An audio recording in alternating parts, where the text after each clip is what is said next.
o buenos días, según usted escuche, vea este programa, este mensaje, este servicio donde vamos a exaltar y glorificar el nombre de nuestro buen Dios y también, por supuesto, compartir una palabra y orar.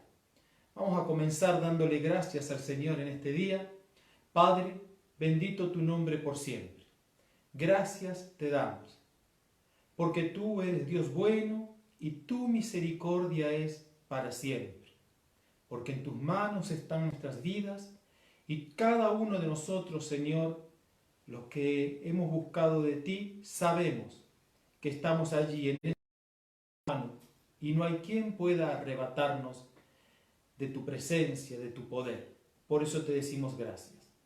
Te pido, Padre, que en este día tu gracia y poder esté sobre todo el que te está necesitando de una o de otra manera. En definitiva, sobre todo, Dios. Que guardes, que protejas, que libres, Señor. Que aquel que está con una dolencia, con una enfermedad se sane. Que aquellos que están con problemas emocionales, conflictos, Señor, en su familia, Señor, puedan encontrar la paz y hallar el camino de una restauración. Que aquellos padres que están sufriendo por cuestiones económicas, en este tiempo, Señor, tú puedas abrir ventanas en los cielos y derramar todo tipo de bendiciones, las emocionales, las espirituales, las físicas, las económicas también. En tu poderoso y glorioso nombre, Jesús, lo pedimos. Amén. Amén. Muy bien, hoy quiero compartir un tema que está un poco relacionado con una canción que está inspirada en el Salmo 139. Y yo se las quiero cantar en este día y preste atención, porque habla de ese Dios maravilloso que usted y yo tenemos, que no nos abandona nunca, que no nos desampara jamás. Ese Dios que siempre está a nuestro lado, que no hay manera de quedar desamparados, aún que nosotros querramos escapar o huir de la presencia de ese nuestro amado Dios, Él siempre va a estar con nosotros. Amén. Vamos a cantarla entonces. Siempre estás, Señor. Tú, bendito Dios. Ahí estamos, en otro tono, lo puse en un tono que no es, discúlpenme, ahora sí.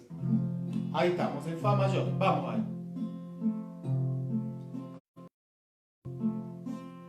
Tú has puesto tu trono en el cielo, tu reino domina sobre todo, en los confines del mar, en los extremos del cielo.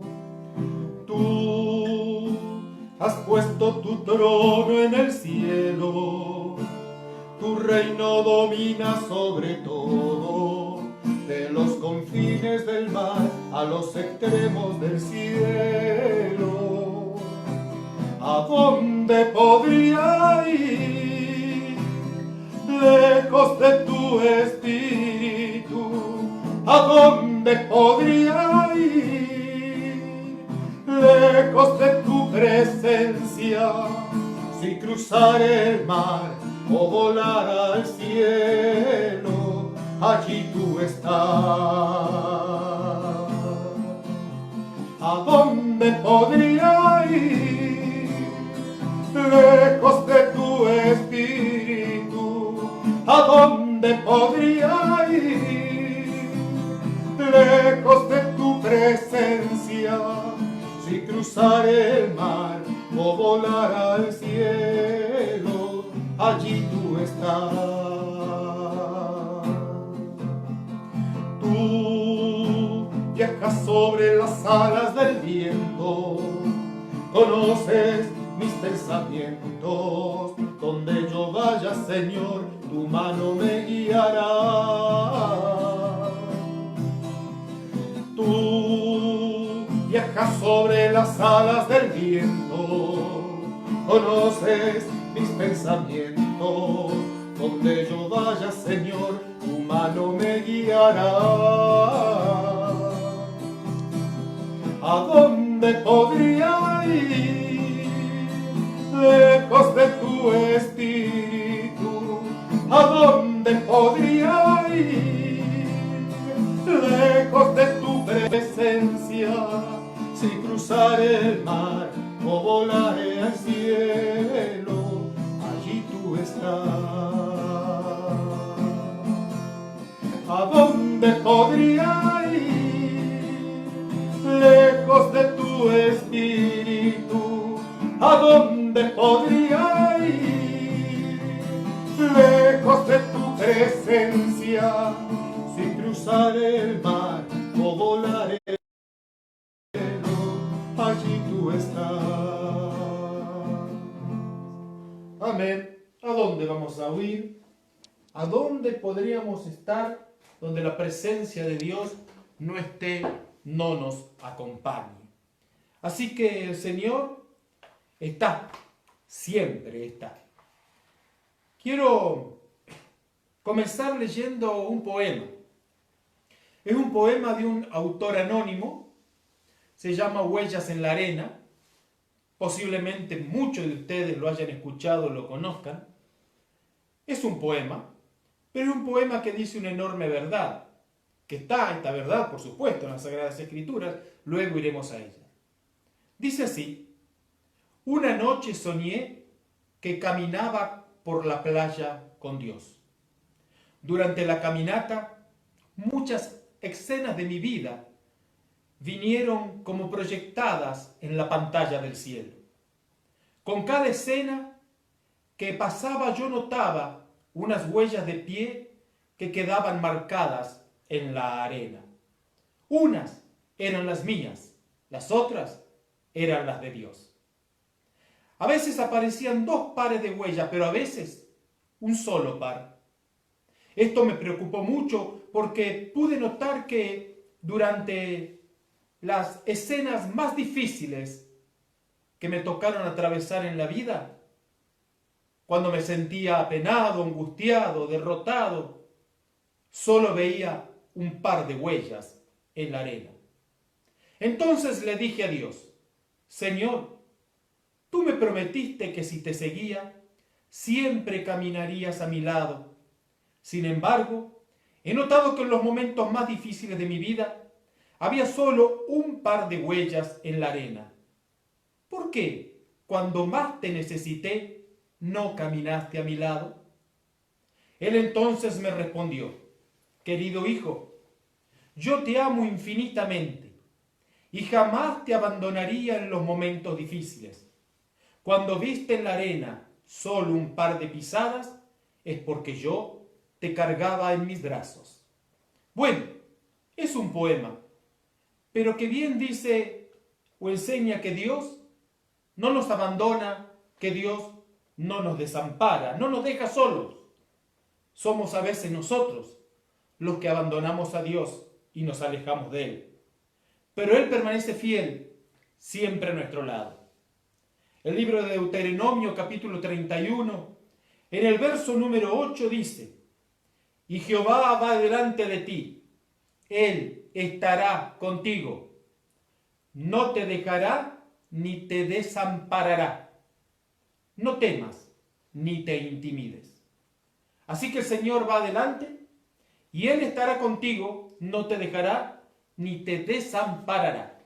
Bueno, ignorar esta enorme verdad provoca muchas veces en nosotros desazón, angustias, depresiones, soledad. En fin, ignorar esta enorme verdad es algo que puede llegar a destruirnos. Nosotros podemos aprender mucho de la experiencia de otros. De hecho, que eso se llama sabiduría. Sabiduría no es aprender de la experiencia propia, porque de la experiencia propia cualquiera aprende. Una vez leí una frase que decía que la experiencia es una dura maestra, que primero nos toma el examen y después nos deja la enseñanza. En definitiva, siempre vamos a aprender por experiencia, pero no necesariamente tiene que ser la propia. Sabiduría entonces es aprender de la experiencia de los demás. Y se los voy a decir con un ejemplo muy sencillo. ¿Quién no sabe que un sartén con aceite hirviendo, si yo meto el dedo allí, me lo voy a quemar? Todos lo sabemos, aunque no todos se han quemado con aceite. Sin embargo, nadie hace la prueba para ver si es cierto. ¿Por qué no la hace? Porque sabe que alguien se quemó y lo que sufrió con esa quemadura. Sin embargo, en otro tipo de cosas que son muy serias también, muchas veces parece que debemos experimentarlo en nuestro propio pellejo para aprender la lección. Pero vuelvo a insistir con esto. Sabiduría es aprender de la experiencia de los demás. Las Sagradas Escrituras están llenas de experiencia de hombres, mujeres, familias, sociedades, naciones todas. ¿Cómo hicieron y qué resultados obtuvieron? Ante esta situación, ¿qué decisiones tomaron y cómo les fue? Y están todos los ejemplos, las buenas decisiones, las malas decisiones y los resultados para cada uno de ellas.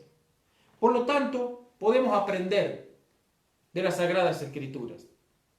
Uno de los hombres que nos da tremendas enseñanzas es el profeta Elías, tal vez uno de los más grandes profetas que conoció la humanidad.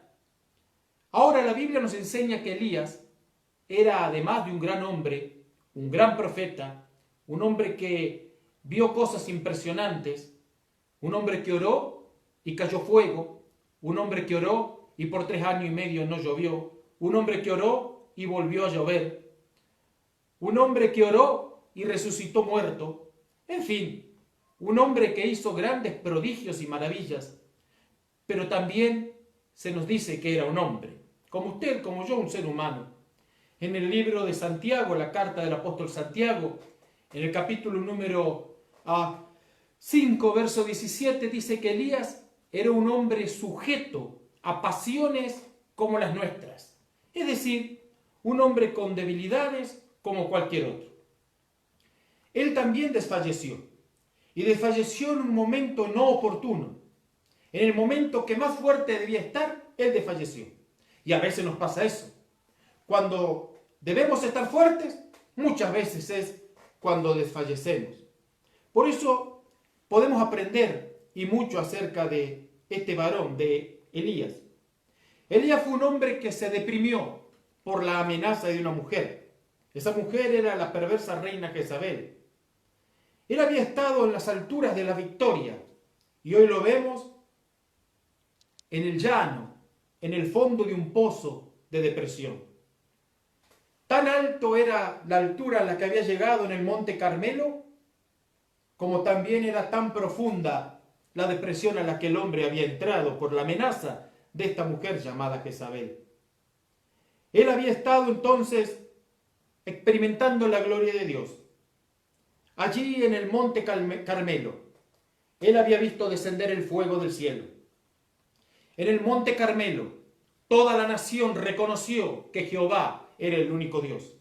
En el Monte Carmelo se terminó con los falsos profetas.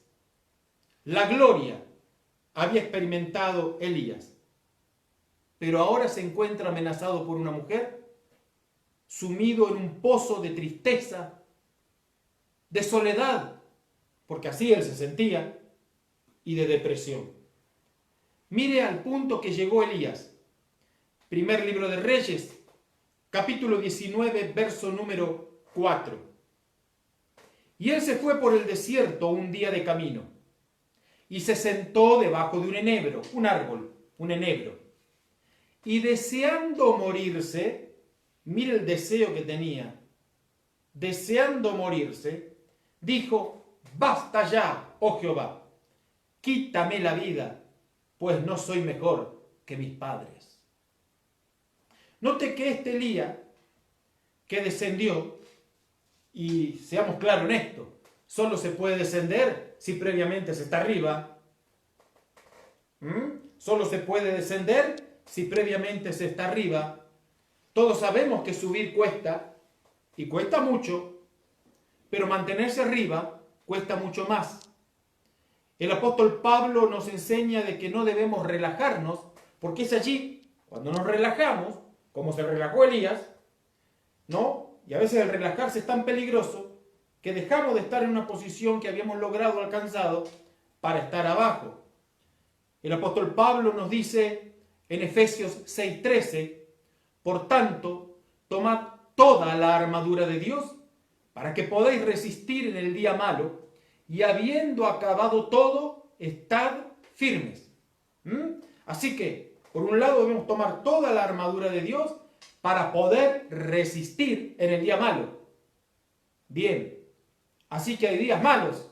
Y sí, bueno, para poder resistir en el día malo, debemos estar con la armadura. Pero, una vez terminada, alcanzada la victoria, seguir firmes. Y eso es lo que tal vez, quizás, no supo hacer Elías, como muchas veces no sabemos hacer nosotros. Volviendo a este profeta, al profeta Elías, lo vemos triste, lo vemos cansado, lo vemos deprimido después de la gloria del Monte Carmelo.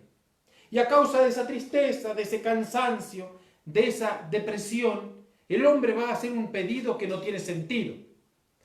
Le va a pedir a Dios que le quite la vida.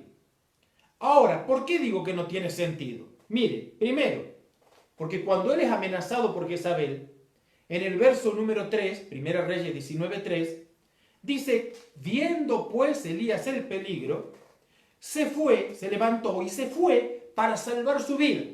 Así que vemos, por un lado, que Elías, viendo el peligro, se levanta y se va para salvar su vida. Y lo vemos ahora, abajo del enebro, deprimido, queriendo morirse, deseando la muerte y pidiéndole a Dios que lo lleve, que le quite la vida. Eso se debe a un espíritu abrumado.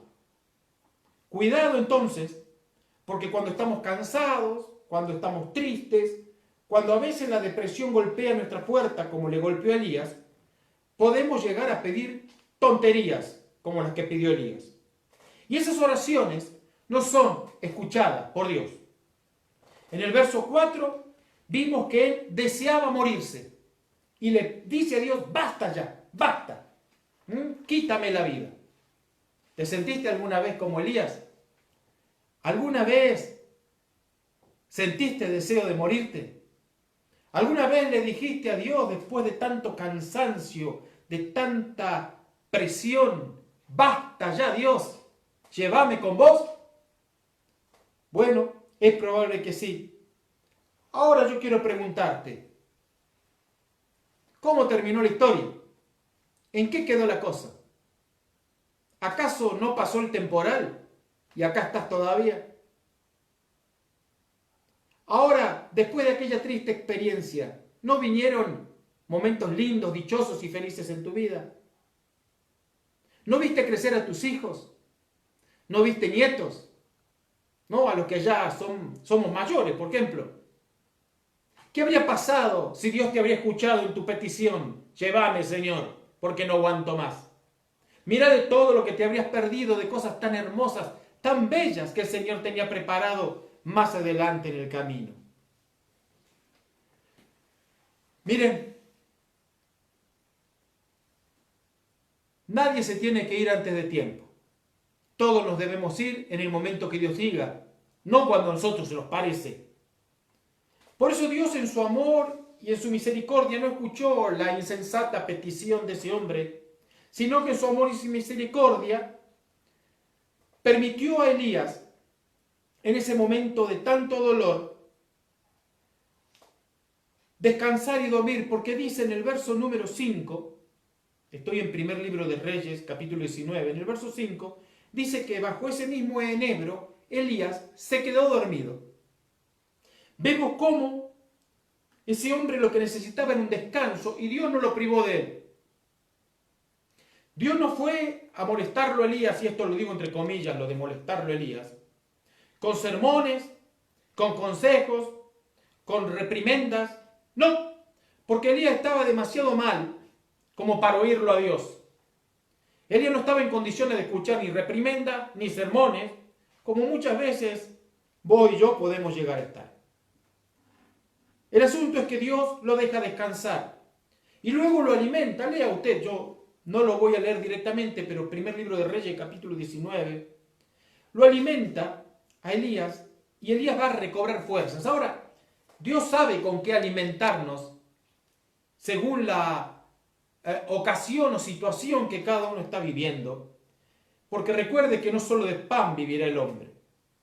El asunto es que este Elías, después de aquel alimento, caminó por 40 días y se metió en una cueva en el monte Horeb. Está encerrado en una cueva en el monte Horeb. Y viene Dios y le va a hacer una tremenda pregunta. ¿Qué haces aquí, Elías? ¿Qué estás haciendo, Elías? Vemos en el verso 10, inmediatamente Elías va a responder. Y le dice lo siguiente Elías a Dios. He sentido un vivo celo por Jehová, Dios de los ejércitos. Porque los hijos de Israel han dejado tu pacto, han derribado tus altares y han matado a espada tus profetas. Solo yo he quedado y me buscan para matar. Vemos cómo Dios le permitió a Elías exponer su queja. Vemos cómo Dios le permitió a Elías abrir su boca y sacar afuera su pena. Por eso, nunca te guardes nada en el corazón. No te lo tragues, como se dice vulgarmente. Porque el hablar y el exponer tu dolor, tu pena, es liberador. Muchas veces como pastor me aconteció que simplemente escuché a la persona, nada más. No le di ningún consejo, no le di ningún sermón, simplemente lo escuché. Y el hecho de que la persona haya abierto su boca y haya expuesto lo que estaba aplastando su ser, su espíritu, fue un descanso y fue un consuelo enorme para ese individuo. Pero aquí en este verso 10 que acabamos de leer, vemos que hay una frase allí que explica en parte la depresión, el momento que estaba viviendo Elías. Y la frase es, solo yo he quedado. Porque estaba diciendo muchas cosas muy bonitas. Yo siento un vivo celo, yo veo que los hijos de Israel se han apartado, han derribado tus altares, solo yo he quedado. Lo vemos allí declarando algo que él creía, que solo él había quedado. Y eso, perder de vista que Dios estaba con él y que no era el único que había quedado, lo hizo realmente creer que estaba solo. Y la soledad es algo que puede llegar a aplastarte, deprimirte y matarte. Hay gente que a causa de la soledad no quiere vivir. Lo que no entiende es que no está solo. Primero, porque Dios está con usted.